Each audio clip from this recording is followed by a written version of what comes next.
The delivery of atomic weapons by light carrier aircraft is one of the fleet's strongest retaliatory weapons. The responsibility for a special mission rests primarily with each pilot.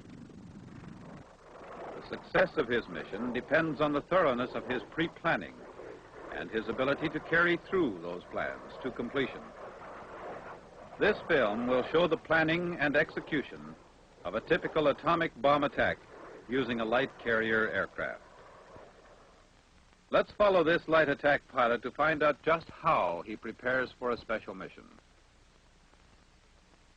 He has just left his initial briefing where he received a specific target assignment, intelligence, and strike information.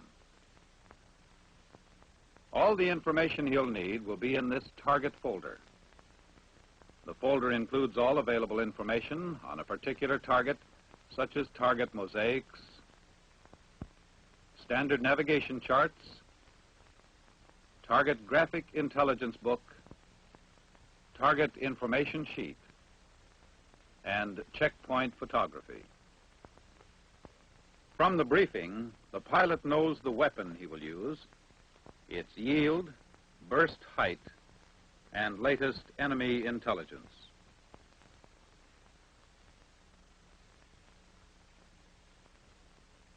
It's all up to the pilot now to plan his mission in detail, from launch to return.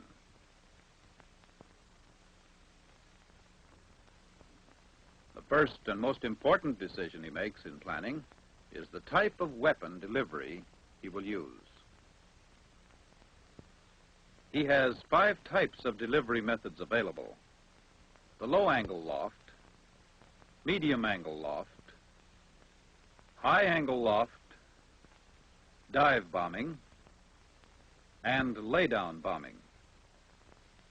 The low-angle loft method is an approach to the target just off the deck, a programmed pull-up prior to the target, release to get maximum distance in the weapon trajectory, and a wing-over for escape. The medium-angle loft method is identical to the low-angle loft, except that the weapon is released at a higher angle, and the pilot uses a half Cuban 8 escape maneuver. The medium-angle loft method offers a maximum aircraft burst separation.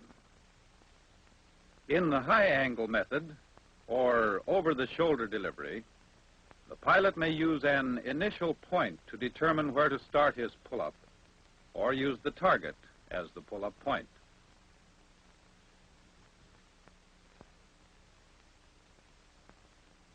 The dive bombing method differs from conventional dive bombing only in the higher release altitude to allow the pilot to escape weapon effects. Lay-down bombing permits delivery under adverse weather conditions and is the most accurate method of all. The pilot may choose 2 of these methods, a primary and an alternate type of delivery. To select the primary type of delivery, he studies the conditions of his mission as outlined by the Air Intelligence Officer. He knows that he will use a Mark 7 weapon, and that the Mark 7 can be fired in 3 ways: a radar airburst, a timer airburst, or a contact burst. With the facts available, the pilot decides to use one of the loft delivery methods. Now he must examine his Mark 7 loft delivery profiles in the OpDev 4 Pilot's Delivery Handbook to find which loft method will best fit under the given conditions. In considering each method, the pilot asks himself the question, do I have sufficient probability of escape from weapon yield? In other words, using a given delivery method and bomb yield, will he be far enough away to escape the effects of the bomb blast?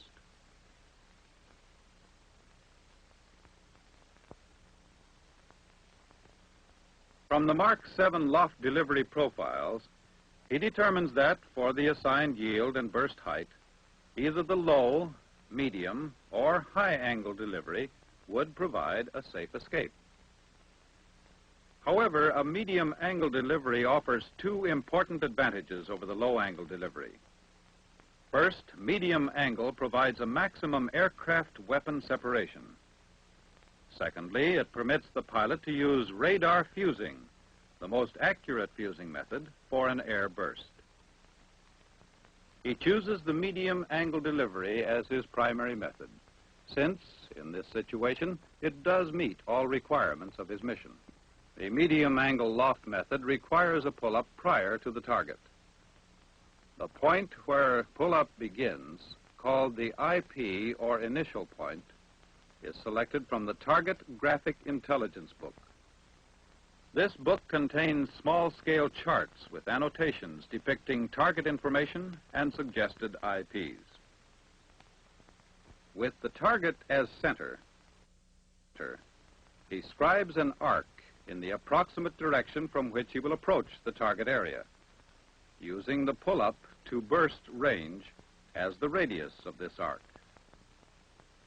Since his lab's timer can time for a maximum of only 30 seconds, he determines the distance his aircraft will travel in this time at his true airspeed. Then, with the target as center, he scribes another arc with the radius equal to the pull-up range plus the distance his plane travels in 30 seconds. His IP must lie between these two arcs. He now scans the area between these two arcs in search of a good IP, avoiding the choice of an IP too close to either arc to allow for wind correction. Small lakes which may have dried up, or man-made structures which could be removed, should be avoided. After choosing his IP, he measures the IP to target distance and draws a line from the target through his IP. The line extends well beyond the IP for marking advance checks. This establishes a track, so he hits the IP on a straight run. There should be no maneuvering after the IP. From the IP to target distance, he subtracts his pull-up range to obtain his IP to pull-up distance. By dividing this IP to pull-up distance by his true airspeed in feet per second, he obtains his no-wind lab's timer setting. Having worked out all details for his primary method of delivery, the pilot may decide upon an alternate method.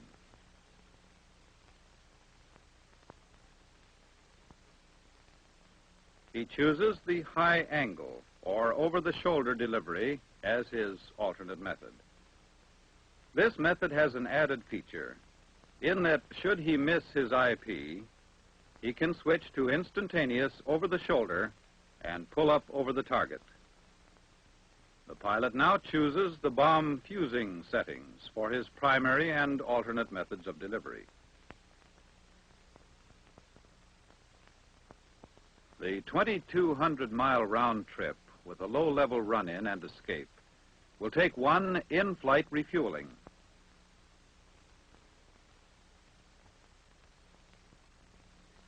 He decides upon refueling 500 miles after takeoff at 33,000 feet. A high-altitude refueling is best because jets run more economically at high altitudes. The pilot completes his profile with power settings, altitudes, and checkpoints.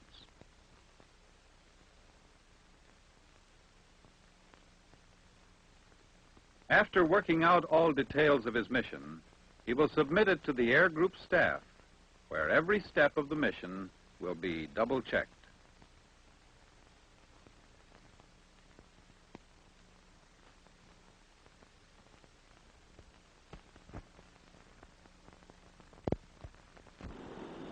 It's early dawn as the A-4D Skyhawk is spotted on the catapult.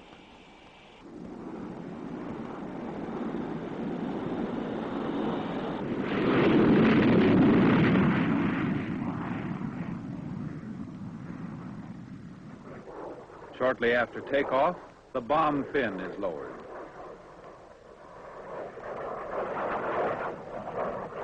Refueling point with the buddy tanker is reached, and the fuel is transferred.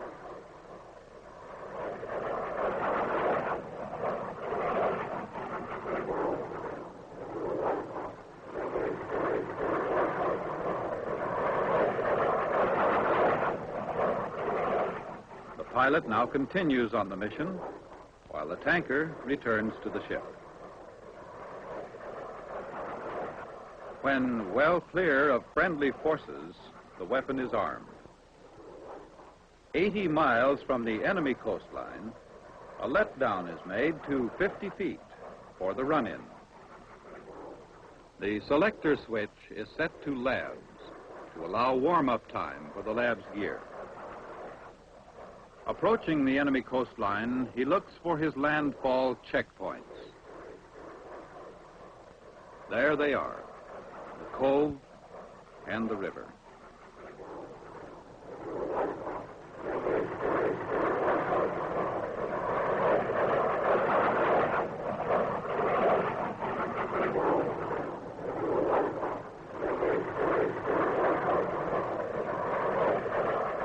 He keeps a sharp lookout for enemy fighters and skirts populated areas to avoid ground fire.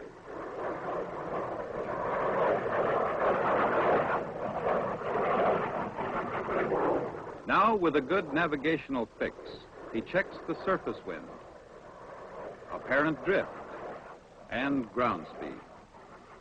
At the same time, he must keep a close watch for his navigational checkpoints, a river bend, and a bridge.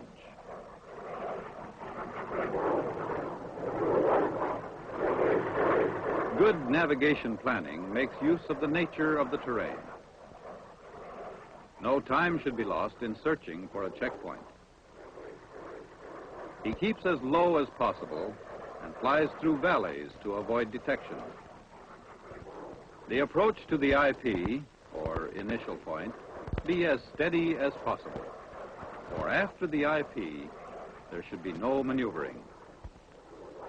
Wings are level, and all arming switches are on. Now, he compensates for drift due to crosswind and corrects the run-in time on the lab's timer to compensate for a headwind or tailwind. Taking into account the outside air temperature and run-in altitude, the pilot checks the pre-computed run-in indicated airspeed. The lab selector has been set to the loft position. At the IP, the pilot presses the pickle to start the timing run, keeping the pickle depressed during the entire run until after the release of the bomb. At the end of the timing cycle, the pilot commences pull-up when the lab's solution indicator light and tone come on. He smoothly applies back pressure, maintaining a constant 4G load. The bomb will be released automatically at the release angle preset into the lab's gear. The recommended escape maneuver for the medium angle release is a half Cuban 8.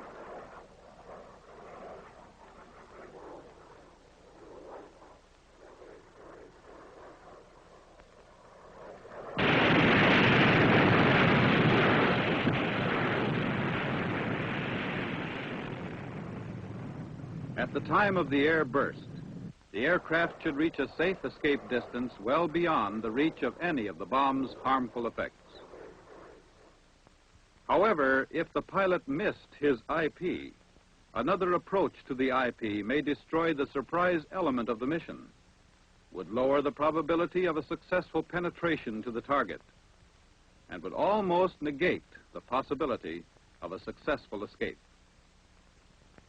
Instead, the pilot continues in toward the target, which itself becomes the new IP and pull-up point.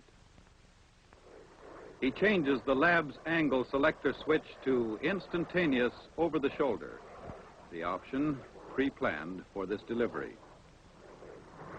When directly over the target, he depresses the pickle and pulls up at a constant 4 Gs. holding the pickle down until release is effected at about 110 degrees above the horizontal. The maneuver is completed with a half Cubanate to the escape area.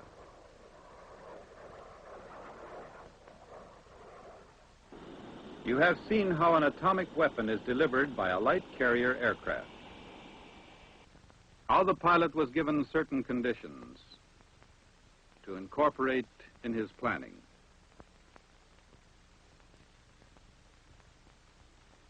How he formulated a sound, intelligent mission using all information available to him.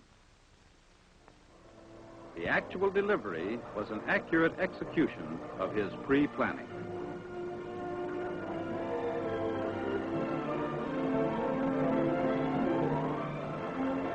With the light carrier aircraft and highly mobile task forces, the Navy extends the range and improves the accuracy of atomic weapon attacks, a vital factor in the total capabilities of the United States for action against any aggressor.